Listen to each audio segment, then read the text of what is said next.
Hello everybody, I'm Maddire maker and today we are going to be making Elphaba's Grimmerie. I decided to make a Wicked inspired collection. It is my first official journal drop. It has 5 journals and 5 keychains in the collection.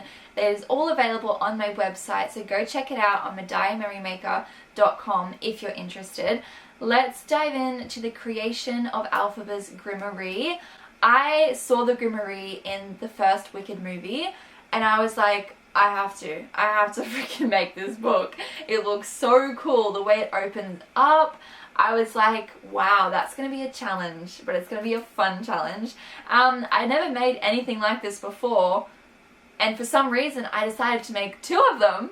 So yeah, I don't know why I overcommitted, but it thankfully turned out in my favor. So yeah, let's dive into this video, this creation process, and I also want to dive in and talk about Elphaba as a character and just some of the things and themes, values and interpretations that I had watching the movie and things I resonated with her character. So let's get into it. Now, please understand that the audio is not going to match the imagery that you're seeing on the screen because this is a pre-recorded video. I have the full video on my channel where you can see me talking about my creation process. It is a long video, but it is a craft with me style video. So if you want to do some drawing, maybe play it in the background, you'll be able to watch me make my entire collection live on that, I guess you could say. So go and have a look at that video if you want to. Let's dive into Elphaba. So Elphaba is obviously green. She stands out like a sore thumb. And I love that her character has obviously this burden of being someone that naturally stands out, but doesn't stand out for the right reasons, stands out for the wrong reasons. She stands out because she's different, and not in a good way. She stands out in a bad way because she is different from everybody else around her. She is a green character in a world where that is just not normal, right? Normal, quote unquote. And therefore she faces a lot of scrutiny and bullying and judgment that isn't deserving of her. Definitely not deserving of the character that she is. But what is beautiful about her character is the fact that she is kind. She has empathy, even though she's never been shown empathy. And despite being in unfortunate circumstances and being mistreated majority of her life, her values and her self, her identity is unbroken. And in fact, with every bit of criticism and remark that she gets, she is stronger. Obviously, as you guys know, in the first movie, she assumes that everybody is going to talk about her green skin and no, it's, you know, whatever. She just obviously assumes the worst because she hears it all the time. And I think that is very, very interesting. I think we as people are very quick to be like, yes, this is all the things that are wrong with me. And, you know, you point things out that are wrong with you before anyone's even had the chance to notice it themselves. And I guess that is something that is very reminiscent to people that have been bullied or have been discriminated against for being a certain way in their life. It's a sad side effect. Nobody deserves, to have to give a disclaimer about themselves. I actually said this recently to my brother. He has ADHD, right? And I overheard him talking. My mum actually repeated this to me, which I probably shouldn't be saying, but my brother was basically giving a disclaimer about the fact that he's loud and he's a lot, and not everybody will understand that. And I think my mum has a different partner now, so he was talking about staying over at their house and things like that. My brother's a teenager, but he doesn't live with my mum, and she has a partner who's quite quiet. And he was basically giving my mum a disclaimer, like, I do not want your partner to think badly of me because of the fact that I am loud and sometimes I struggle to control myself.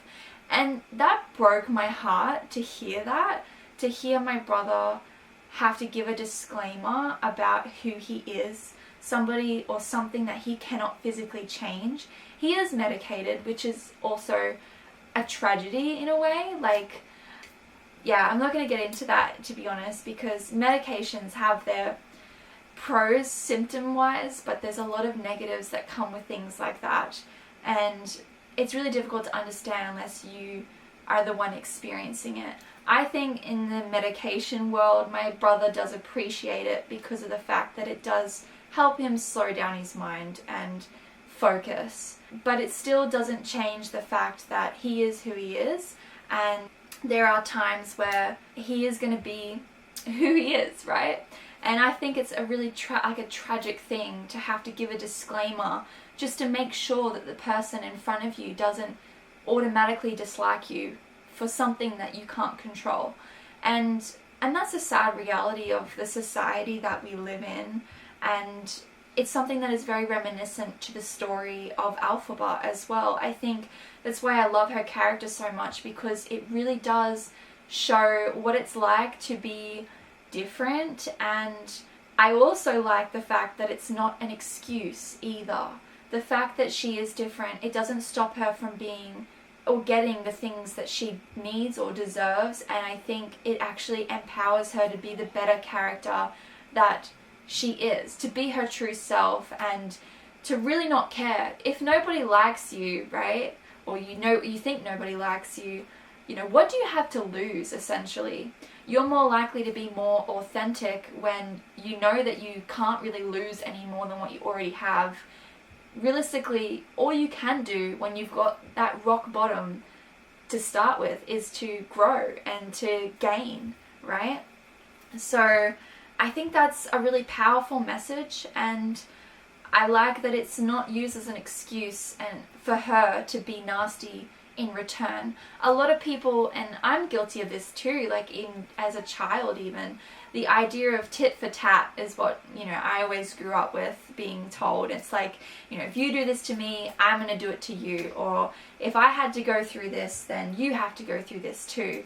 And that's not really helpful. That is, that is quite a negative trait that is, kind of built into society and also homes, families, siblings, it's, but it is human nature as well. And I think it's interesting because everybody has a choice. You have a choice to be the person that you are today. You have a choice to make a positive impact or a negative one. And ultimately, majority of the decisions that you have to make in your life are going to be yours to make. And I think that's important to really think about the decisions that we do make as people.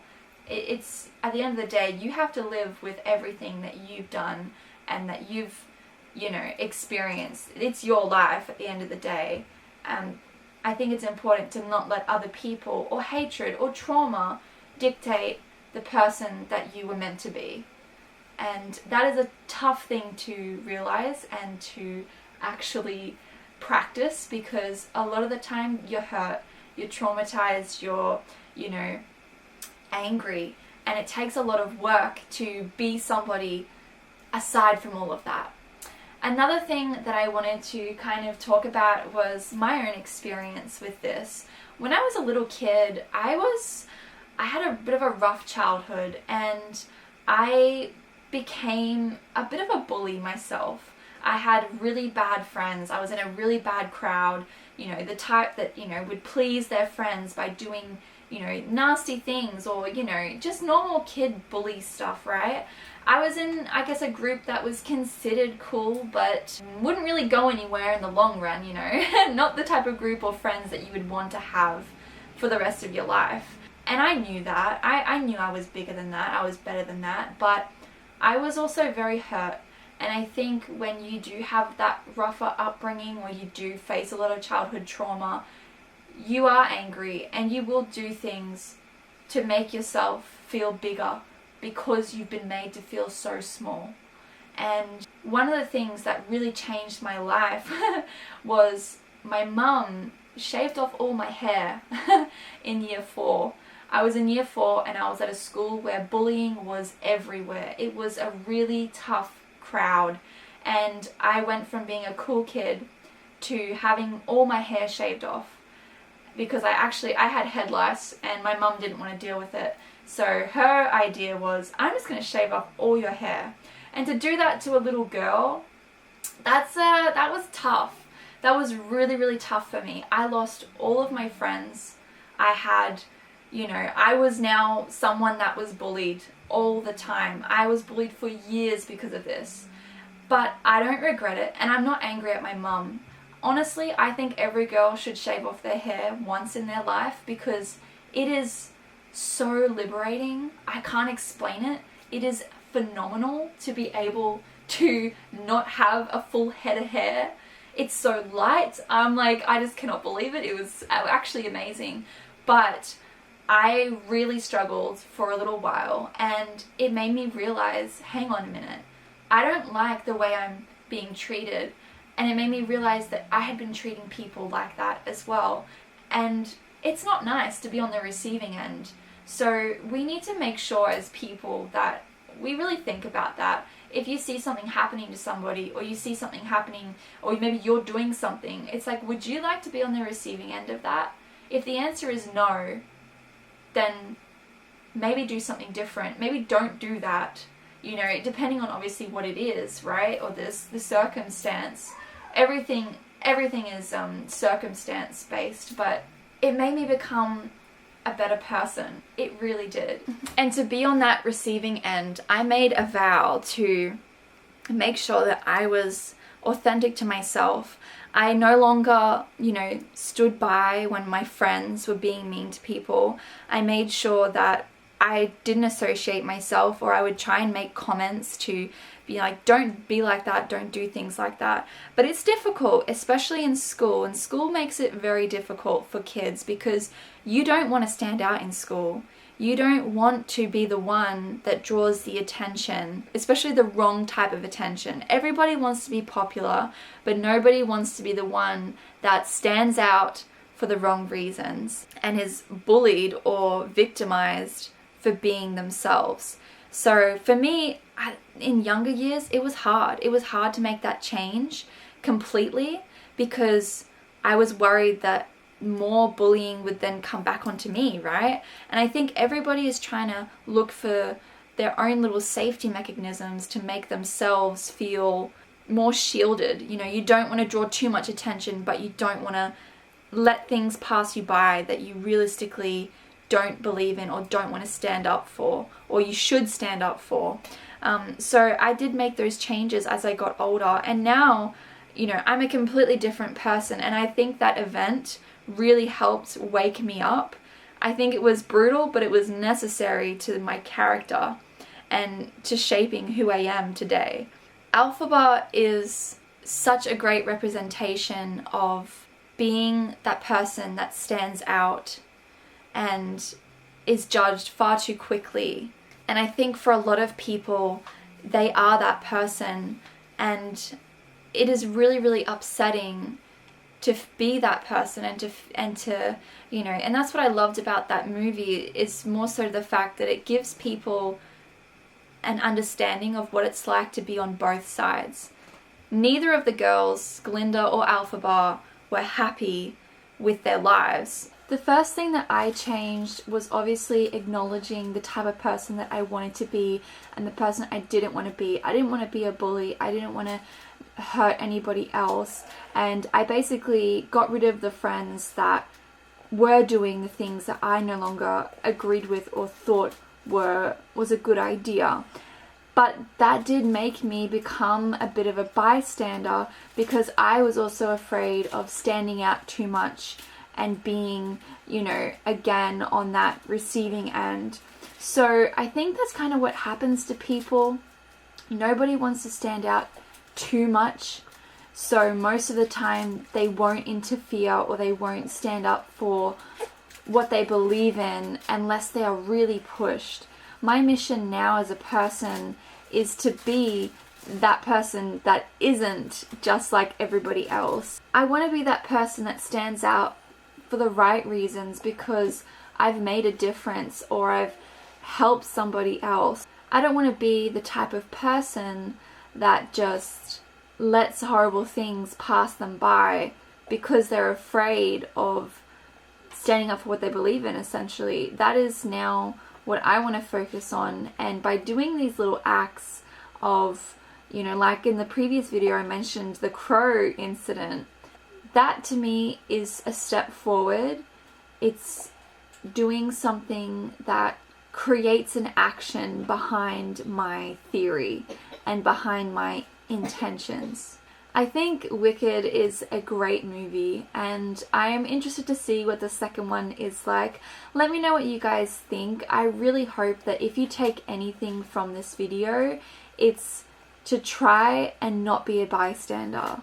And obviously make sure that you remain the best version of yourself by making choices that are in line with your values. Don't be a follower in a sense that allows horrible things to happen around you at the expense of somebody else or your own comfort zone. It is so important to step out of your comfort zone. It is extremely character defining.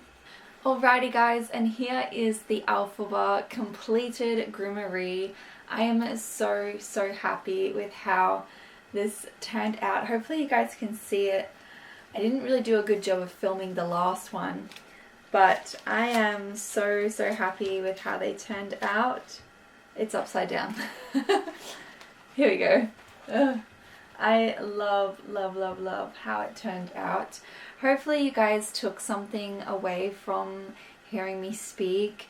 If, like I said, there is one thing I want you guys to take away with you, is to treat people how you want to be treated, and always look for ways to improve yourself, and don't be afraid to stand out. I love you guys so much. This journal is available on my website, as well as the other Grimmeries that I have in my wonderfully Wicked collection. Thank you so much for listening to me talk. I had a great time. Hopefully you valued my transparency and listening to my experience. I love you guys so much. Please like this video, please subscribe, and I'll see you in the next one. Bye!